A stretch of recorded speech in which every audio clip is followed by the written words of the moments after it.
Welcome to the deep dive. Okay, let's get right into it. We're looking at a really big move in South Asian trade today, India's new restrictions on imports coming in from Bangladesh. That's right. And this is definitely more than just numbers on a spreadsheet. It Hmm. feels like it has some pretty serious geopolitical undertones. Absolutely. We're talking about, what, around $770 million worth of goods. Yeah. That's 42%, a huge chunk of what India usually imports from Bangladesh, suddenly facing a much trickier path. Exactly. It's not just a minor tweak to tariffs or anything like that. It really signals something about the relationship between Delhi and Dhaka, especially with everything else shifting in the region. So our mission here, for you listening, is to really unpack this. Why now? What's the impact likely to be for both sides? And, what does it tell us about the bigger picture? hmm We'll be digging into the sources you shared, pulling out the key insights to give you, hopefully, a clear sense of what's driving this and why it's something to watch. Okay, so before we get to the new rules, let's just set the scene a bit. What did trade look like between them? What kind of volume are we talking about historically? Well, in recent years, India's imports from Bangladesh have been hovering somewhere around, say, $1.7 to $1.9 billion dollars a year. Okay, and what mostly makes up those imports? Overwhelmingly, it's clothing, garments. You have to remember, Bangladesh is a powerhouse in apparel manufacturing. Globally, they're number two, right behind China. Wow, number two globally. So their total exports must be massive. Oh, huge. Somewhere between 40 and $47 billion dollars annually. They ship clothes all over the world. 40 to 47 billion. Okay, so given their neighbors, you'd assume India is a massive market for them, right? Well, that's the surprising part, actually. Despite being right next door, India is a relatively small slice of their pie. Only about $700 million dollars of that huge total, maybe 2%, ends up in India. Only 2%. That is really unexpected. So clothing is the main thing India buys, but India isn't their main buyer. Exactly. It's kind of counterintuitive. But I remember reading their textile industries are quite linked, aren't they? In a complementary way. They are, very much so. Bangladesh is brilliant at the final assembly, stitching the finished garments. But for the raw materials, the cotton, the yarn, the fabrics, they've historically relied quite heavily on India. Ah, I see. So India supplies the inputs, Bangladesh makes the Sort clothes. of a symbiotic thing, yeah. Yeah. India provides the base ingredients for Bangladesh's big export engine. And historically, how did India treat these imports from Bangladesh? Was easy for Bangladeshi garments to enter India? Generally, yes. Until all this recent stuff, policy was pretty open, especially for garments. Bangladesh got duty-free access under regional trade pacts, like SAFTA, because of its status as a less developed country. So basically no special hurdles. Pretty much. No major restrictions were really in place for a long time. It was a fairly smooth flow. Okay, so if things were relatively smooth, what changed? What started causing friction? Were Indian businesses complaining? Yes, that's a key part of the story. For quite a while, Indian garment manufacturers have been, let's say, voicing concerns.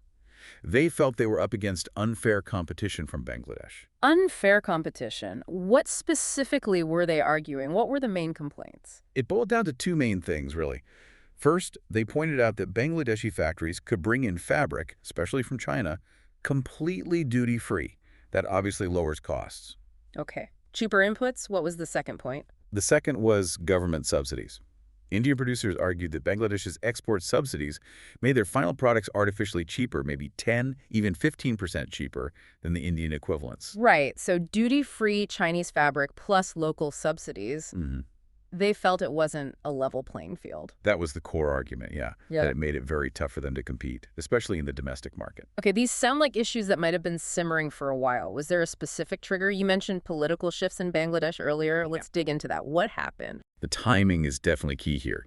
Things really shifted in August 2024. There was significant unrest in Bangladesh, which led to the resignation of Prime Minister Sheikh Hasina. Sheikh Hasina. She was generally seen as quite friendly towards India, wasn't she? Yes, very much so. Hmm. Her government had maintained pretty close ties with Delhi, and after she resigned, amidst all the turmoil, she actually ended up flying to India. Wow, okay. That's quite a dramatic turn. So who took over in Bangladesh then? The caretaker government stepped in, and the person leading it as chief advisor was Muhammad Yunus, the Nobel laureate, famous for his work with Grameen Bank and microfinance. Yunus, right. And did his government signal a change in direction, particularly regarding India? It did, quite clearly and quickly. Yunus spoke about wanting to sort of reset Bangladesh's foreign policy, moving away from what was perceived as maybe too much Indian influence, a recalibration, you could say. Reset. And did they back this up with actions? Any moves on the trade front directed at India? Yes, it wasn't just talk. They started tightening the screws a bit. For instance, they put stricter rules on rice trade with India. And remember, India's a huge rice player, so that was noticeable. Hitting back on a key Indian export. Anything else? Yeah, they also banned imports of, I think, dozens of other Indian products outright. Yeah. So definitely sending a message. Okay, so a clear cooling towards India. And at the same time, were they warming up to anyone else? China, perhaps? That seems to be exactly what happened. Fast forward to March 2025, and Yunus makes a pretty high-profile visit to Beijing. And what came out of that visit? A significant financial package, it seems. Reports suggest Bangladesh secured something like $2.1 billion from China, a mix of loans, investments, grants, a clear sign of deepening ties. 2.1 billion. Okay. And this growing closeness with China, did it spill over into that textile supply chain we talked about, the yarn specifically? Oh, dramatically. This is where it gets really stark. We saw an incredibly fast shift in where Bangladesh was buying its yarn. How fast? Well, think about this. In 2024, India was supplying over half, more than 50% of Bangladesh's imported yarn.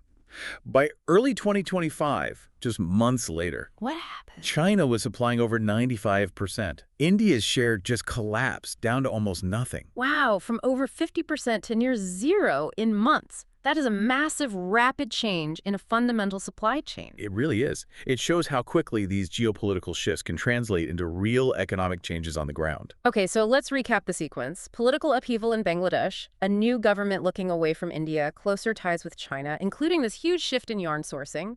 And then in mid-May 2025, India brings in its new restrictions. That's the timeline. So tell us about these specific restrictions from India's Ministry of Commerce. What do they actually do? Essentially, they targeted the land routes. The new rules effectively blocked entry via land for key Bangladeshi exports, specifically ready-made garments, processed foods, and plastics. Blocked land routes. So how are those goods supposed to enter India now? They mandated that these specific items must come in via seaport, naming Kolkata on the east coast or Navasheva near Mumbai on the west coast. Ah, okay. So no more quick, relatively cheap truck shipments across the border for these major products. Exactly. That whole system, which relied on land borders like Benapole-Petropol, was suddenly shut off for garments, processed foods, and plastics. It forces everything onto ships. What's the immediate effect of that on the Bangladeshi side for the exporters? It's disruptive, no question. It messes up their logistics. Land transport was faster, cheaper, especially for those selling to nearby Indian states like West Bengal or Tripura. Switching to sea roads means more time, higher transport costs, more complex paperwork, port handling charges, the works. So a definite headache for businesses. What about the overall impact on Bangladesh's economy? Is this a major blow? It's significant for sure, but probably not catastrophic for the entire economy. Remember that 2% figure. India isn't their biggest market overall. Right. But the pain isn't spread evenly. It's going to hit the small and medium-sized manufacturers much harder. The ones who really relied on those land routes to serve nearby Indian markets efficiently, they're the ones facing the immediate crunch. That makes sense. Okay, flipping back to the Indian side. How did the Indian textile and garment producers react? The ones who were complaining about unfair competition. Well, as you might expect, their reaction has been largely positive. They see this as addressing those long-held grievances. They feel it levels the playing field somewhat. So they're happy. What about the average person shopping for clothes in India? Are they likely to notice anything? Higher prices, fewer options? Probably not, no. That $770 million in affected trade sounds like a lot. But India's domestic apparel market is enormous. It represents what, maybe 0.5%, 0.5% of the total market? Tiny fraction. Yeah, so it's very unlikely the average consumer will feel any real impact in terms of availability or price tags. Interesting. So while this door with Bangladesh is being, well, partially closed or made more difficult, I understand there is some good news for Indian exporters elsewhere, something about the UK. Yes, that's an important piece of the wider context. Around the same time, the India-UK Free Trade Agreement kicked in, or at least the relevant parts for textiles. And what does that do for Indian garment exporters? It gives them a significant edge over China in the UK market, about a 12% tariff advantage. And the UK market for ready-made garments is substantial, around $20 billion. 12% advantage in a $20 billion market? That sounds like a big opportunity. It really is. The hope or the potential is that India could leverage this to potentially double its market share of the UK, maybe moving from around 6% up towards 12%. So it's a case of challenges in one direction, opportunities opening up in another. Okay, so let's try and pull all these threads together. We have the trade figures, the complaints, the political shifts, the China factor, the specific restrictions, the varied impacts. At the end of the day, what's the main takeaway here? Is this really just about trade imbalances? I think it's pretty clear it goes beyond just trade economics. India's move feels very much like a geopolitical signal. A signal about what? By targeting 42% of imports, such a significant chunk, Delhi seems to be sending a strong message about its displeasure with Bangladesh's perceived tilt towards China. So it's partly retaliation for Bangladesh's earlier moves on rice and other goods. Yes, partly that, but also I think a broader warning. Using trade policy as a lever to say, hey, we notice your foreign policy shifts and there are consequences. Okay, so summing up for everyone listening, we started with these long-standing trade issues raised by Indian manufacturers. Then came the big political changes in Bangladesh, leading to a cooler relationship with India and a much warmer one with China. This culminated in India imposing these new, quite targeted restrictions on key Bangladeshi goods, forcing them off land routes. Right. And the impact is complex. It's a challenge, especially for smaller Bangladeshi firms focused on the Indian market, but maybe not a devastating blow overall. Meanwhile, Indian producers are pleased, consumers likely won't notice much, and Indian exporters might actually gain elsewhere, like in the UK. It really underscores how intertwined economics and geopolitics are in that region. Absolutely. It's trade policy, yes, but it's also diplomacy by other means, you could say. Which brings us to a final thought for you to ponder.